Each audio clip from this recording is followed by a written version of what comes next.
Jadi angle saya ngelihatnya kalau kita pengen bantu orang, jangan hanya nunggu pas kita mampu. Pas kita punya rezeki lebih.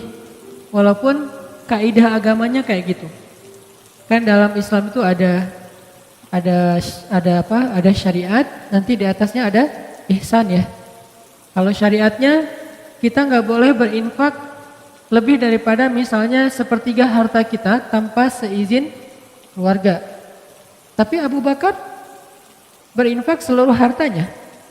Umar berinfak setengah hartanya. Kok melebihi standar syariat? Ya karena keluarga Abu Bakar, keluarga Umar, bukan hanya beliau berdua tapi juga keluarganya, istrinya, anak-anaknya, semuanya derajatnya tuh udah wafa. Derajatnya udah muhsin, orang-orang yang berihsan. Sehingga mereka melakukan sesuatu lebih daripada standar umum yang dilakukan orang lain. Nah, saya ngelihat ternyata menurut saya tuh kalau kita pengen bantu orang, jangan nunggu punya kemampuan. Kalau kita pengen nolong orang, jangan nunggu kita dikasih rezeki yang lebih. Tapi sebaliknya, kalau kita pengen dapat rezeki yang lebih, tolong orang. Kalau kita pengen dimampukan, bantu orang. Kalau kita pengen diselesaikan urusan kita, selesaikan urusan orang. Jangan tunggu, gua beresin dulu urusan gua, ntar baru nolong yang lain. Enggak, kebalik. Kalau kita pengen urusan kita cepat beres, cepat diselesaikan sama Allah, cepat ditolong, cepat dikasih keajaiban, surprise segala macam, ya udah tolong orang dulu. Walaupun kita dalam kondisi susah, justru itu kesempatan buat kita. Karena hadisnya jelas, Nabi SAW mengatakan, "Maka nafi hajati akhi, kana Allahu fi hajati." Siapa yang menyelesaikan hajat saudaranya atau sibuk mengurus hajat saudaranya, Allah juga akan sibuk mengurus hajat dia. Lebih canggih mana nih? Kita nyelesain masalah kita sendiri atau Allah yang nyelesain masalah kita? Allah yang nyelesain masalah kita. Jadi biar Allah yang beresin masalah kita, tugas kita adalah beresin masalah orang lain. Kayak gitu kaidahnya, dan itu bukan hanya hadis motivasi. Saya menjadikan semua ayat dan hadis yang saya tahu itu sebagai konsep berpikir, bukan sekedar hadis motivasi. Baca hadis kemudian memotivasi, ayo tolong orang lain, tapi jadikan itu konsep berpikir. Apa bentuk konsep berpikirnya? Begitu kita punya masalah, nyari orang yang juga sama punya masalah. Lu punya masalah enggak? Enggak ada. Kok enggak sih? Cari. Lu punya masalah enggak? Siapa yang punya masalah tolong DM saya. Siapa yang punya masalah tolong WA saya. Siapa yang punya masalah tolong japri saya. Akhirnya berudul banyak banget kan yang datang. Oh, saya punya masalah. Pilih salah satunya yang kita mampu. Kadang-kadang yang kita tolong tuh bukan yang paling darurat, bukan yang paling besar, bukan yang paling sulit, tapi yang paling mungkin kita lakukan. Ini hal yang wajar, jadi kita nggak boleh juga menjudge orang lain. Ah, lu kerjaannya bantu yang kecil-kecil, yang receh-receh. Ya siapa tahu dia yang receh tapi ikhlas. Dan kita yang mungkin istimewa banget nggak sanggup jaga keikhlasan kita kan. Kayak cerita bab ikhlas kemarin. Ada dua orang beramal, yang satu sholatnya standar, yaitu sholat wajib doang. Yang satu lagi plus qobliyah, ba'diyah, duha, tahajud. Mana lebih baik? Yang plus dong. Wajib plus sunnah. Lebih baik yang plus.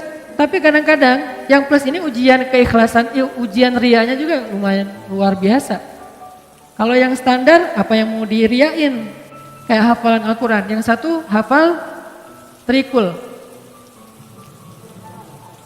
Yang satu lagi hafalnya Al-Baqarah, Ali Imran, An-Nisa, Al-Maidah. Wah, setengah Al-Quran, 15 juz. Mana yang lebih utama? Pastinya yang lebih banyak hafalan. Tapi paling banyak hafalan justru ujian riaknya lebih berat, lebih besar. Kalau dia baca Quran di dalam sholat, pasti dia akan diuji oleh setan, yuwaswis. Mereka pasti nggak bisa ngeralat kalau lu salah. Jadi tenang aja.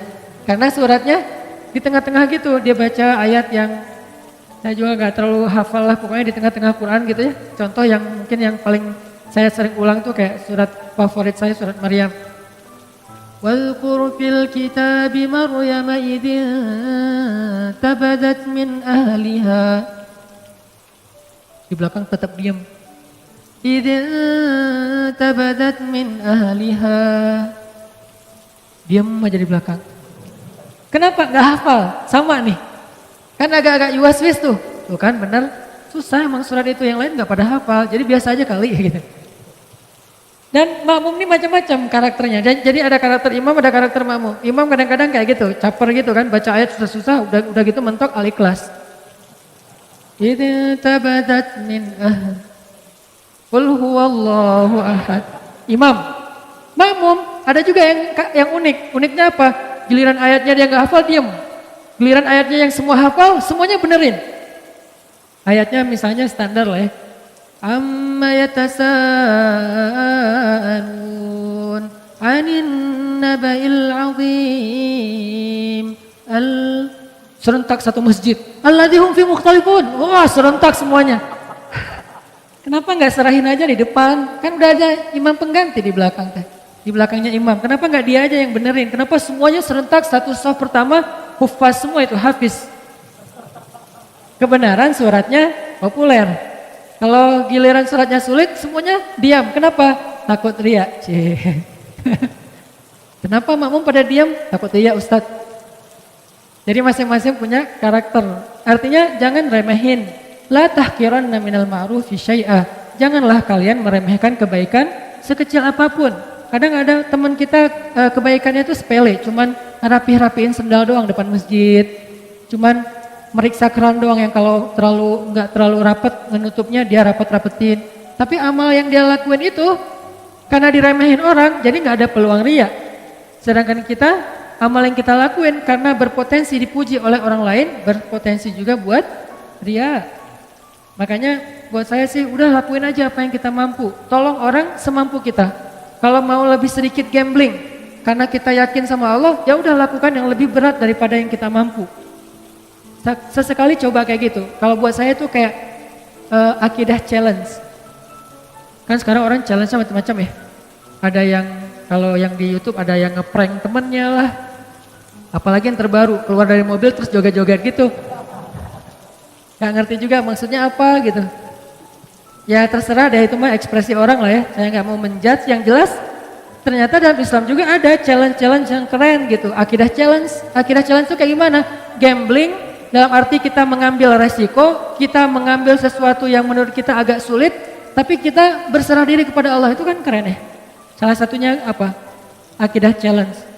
Meninggalkan satu pekerjaan yang kita yakin itu nggak halal, lalu kita mencari pekerjaan yang lain yang halal, tapi nggak yakin nemu apa enggak. Ini kan agak bertaruh kan? Nah, disinilah ada iman atau akidah challenge-nya. Dan dengan akidah challenge, akhirnya kita akan menemukan kebesaran Allah. Siapa yang pernah nerapin akidah challenge dalam hidupnya? Ibunya Nabi Musa.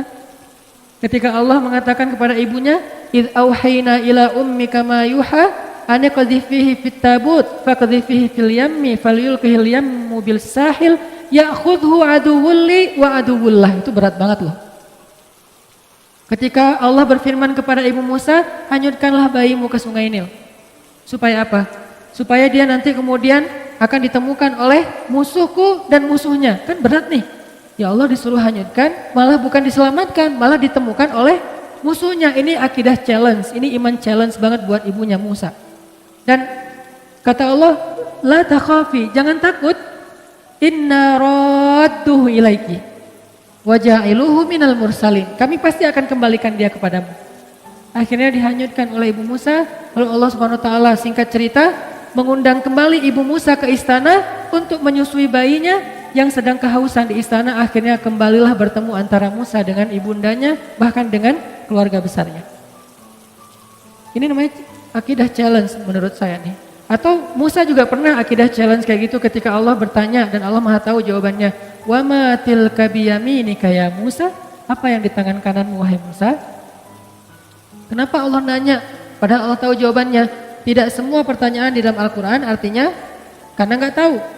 Ada pertanyaan karena nggak tahu, ada pertanyaan karena nguji, ada pertanyaan karena ingin menegaskan berita. Dan ini pertanyaan Allah ingin menegaskan berita bahwa itu tongkat, bukan ular. Sehingga Allah nanya, "Wa ma tilka biyaminika ya Musa?" Apa yang di tangan kananmu Musa? Musa yang ngomong, Musa yang bicara.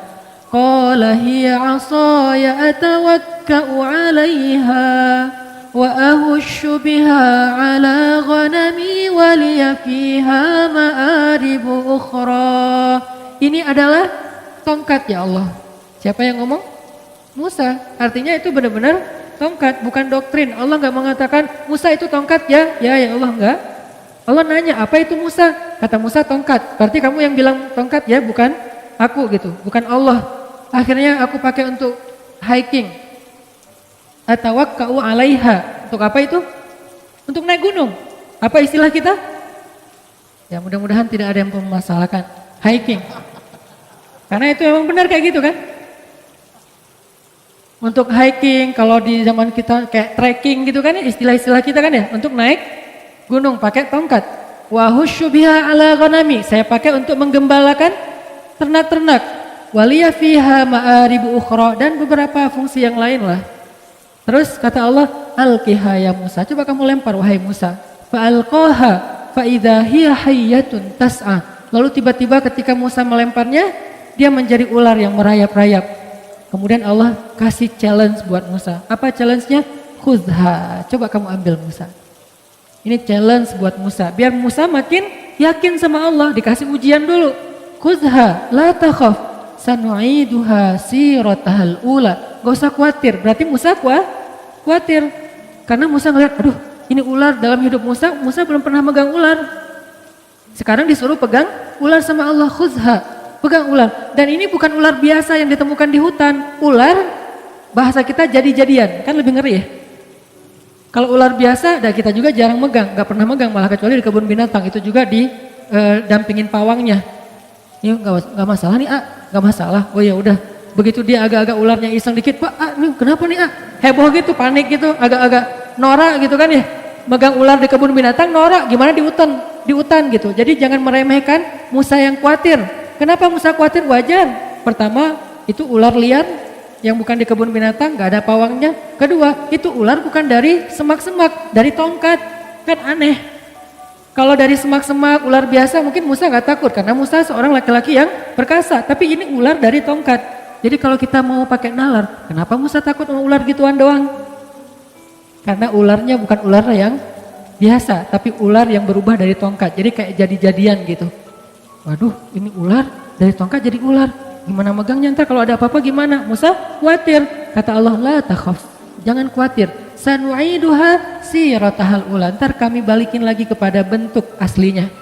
Ini akidah challenge buat Musa.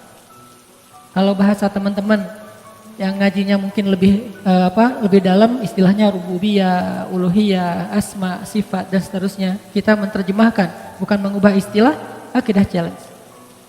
Dipegang sama Musa dikit, langsung berubah lagi menjadi tongkat. Maka bertambahlah iman Musa. Bertambahlah, arti bertambah iman apa? Bertambah percaya sama Allah, bertambah yakin sama Allah. Nanti kalau dikasih challenge yang lain, udah sanggup. Challenge berikutnya apa? Challenge berikutnya adalah idhab ila Fir'aun innahu tagha. Pergilah kepada Fir'aun, dia itu jahat banget. Itulah challenge yang lebih berat daripada megang ular. Tapi Allah kasih challenge yang kecil dulu biar Musanya makin yakin. Ini artinya teman-teman, kadang-kadang ketika kita ngambil sebuah pilihan yang sulit, kita agak sedikit gambling dalam hidup kita, tapi bersandar kepada perintah Allah, larangan Allah, kehendak Allah, apa yang Allah mau, syariat Allah, di situ kita belajar iman. Termasuk nolong orang lain. Sehingga kata Nabi, man kana fi hajati akhi kana Allahu fi hajati. Siapa yang sibuk ngurus hajat saudaranya, Allah juga akan sibuk ngurus hajat dia. Termasuk nanti banyak sekali hadis-hadis yang lain yang senada atau semakna dengan ini. Ini artinya angle-nya buat saya, kalau kita punya masalah, tolong orang yang punya masalah. Baru Allah tolong kita. Kalau kita pengen ditambahin rezeki, tolong orang dalam menyelesaikan masalah keuangan dia atau harta dan seterusnya. Jadi bekerjalah kepada Allah. Paling gampang tuh nyari kerja ke Allah loh. Nyari kerja ke perusahaan belum tentu diterima. Kalau ke Allah diterima enggak? Pasti diterima. Allah enggak pernah nolak.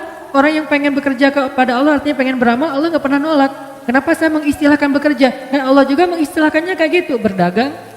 Ya ayyuhalladzina amanu hal adullukum ala tijarah. Mau nggak aku tawarin kalian satu tijarah, satu bisnis, satu perdagangan, satu kerjaan, satu project kalau bahasa kita. Berarti kadang kita berdagang dengan Allah, bertransaksi dengan Allah. Gimana bertransaksi dengan Allah? May yuqridullaha qardan hasanan. Siapa yang meminjamkan kepada Allah pinjaman yang baik, nanti Allah balas berlipat ganda. Bukankah itu transaksi? Baik, jual beli yang tidak akan mungkin rugi. Banyak lagi ayat-ayat yang lain yang bahasa analoginya adalah bahasa dagang atau bisnis. Jadi kalau mau dapat kerjaan yang paling gampang, tapi bayarannya itu bukan UMR, berapa ribu kali lipat UMR, dan kerjanya itu mulia banget, kita bukan cuma dapat upah, tapi juga kita dapat kehormatan, bekerjalah kepada Allah. Itu paling luar biasa, gampang banget. Kerjanya apa? Saya nggak punya kemampuan apa-apa, saya nggak punya kapasitas, saya nggak punya keahlian. Keahlian yang dibutuhkan itu bukan punya sesuatu, enggak. Apapun yang ada dalam diri kita yang kita bisa lakukan untuk bantu orang lain, itu keahlian. Sekedar apa? Mungkin sekedar repost, sekedar ngajak teman, sekedar, bukankah kita bisa ngelakuin banyak hal untuk bisa membantu orang lain? Kalau kita nggak punya uang, kita nggak usah ngasih uang. Kita ajak orang yang punya uang untuk memberi uang kepada dia. Kita jadi mediator. Bekerjalah kepada Allah, pasti diterima sama Allah. Terus diupahin sama Allah? Ya, karena dalam bahasa Al-Quran Allah mengistilahkannya dengan jaza, dengan ajrun. Jaza artinya apa? Balasan. Ajrun, upah, pahala. Sama kan?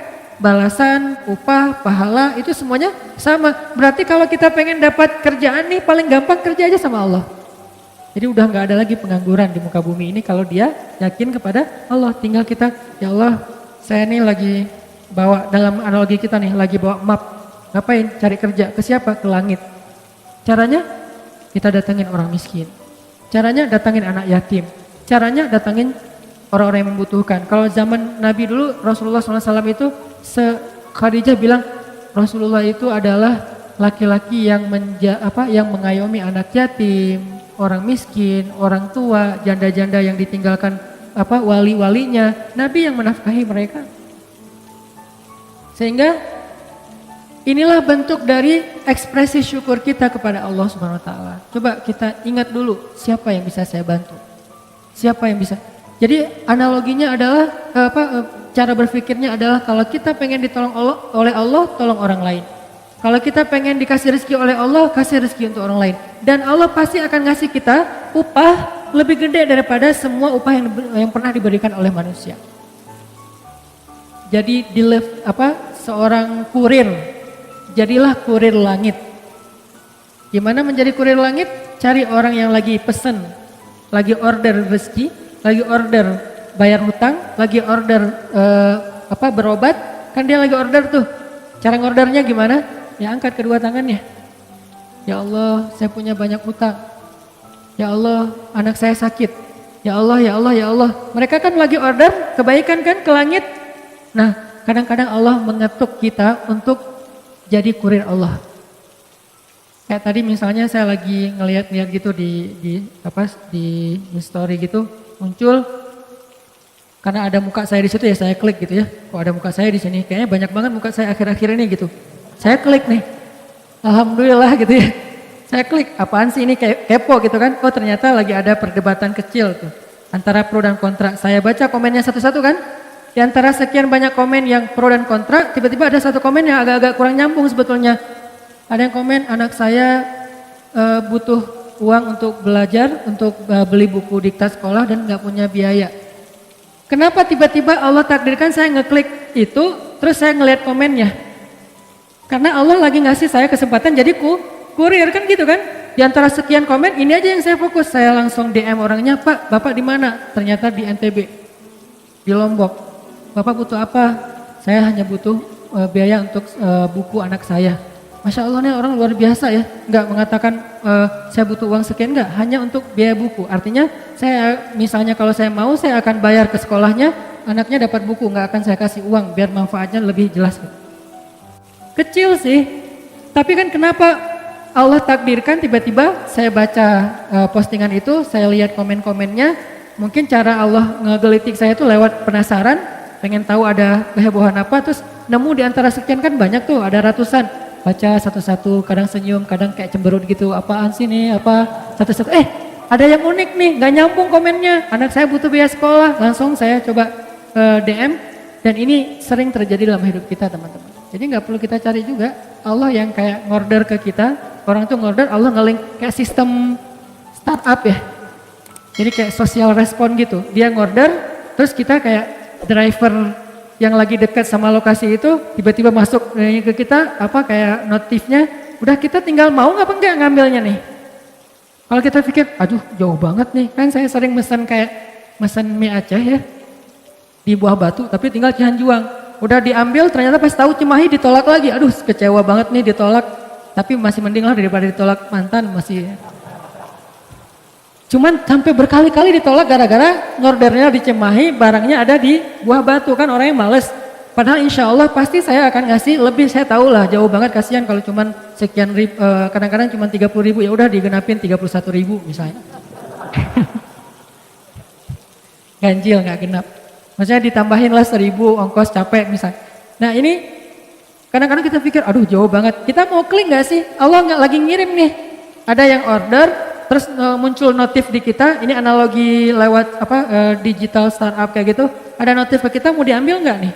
Begitu kita klik, kita ambil, maka Allah Subhanahu Wa Taala langsung transfer balasannya, upahnya, pahalanya ke saldo kita. Dan Allah kalau transfer biaya kurirnya itu lebih gede daripada semua biaya kurir yang pernah ada di muka bumi. Gede banget Allah ngasihnya. Kan berarti gampang kan cari kerjaan? Cari aja kerja ke langit. Dan Allah sering banget ngasih notif ke kita, tinggal kita ambil apa enggak. Nah ini artinya ternyata cara kita pengen kaya, pengen sukses, pengen bahagia, pengen ditolong tuh bukan nunggu beres urusan kita baru nolong orang lain. Tapi nolong orang lain supaya beres urusan kita.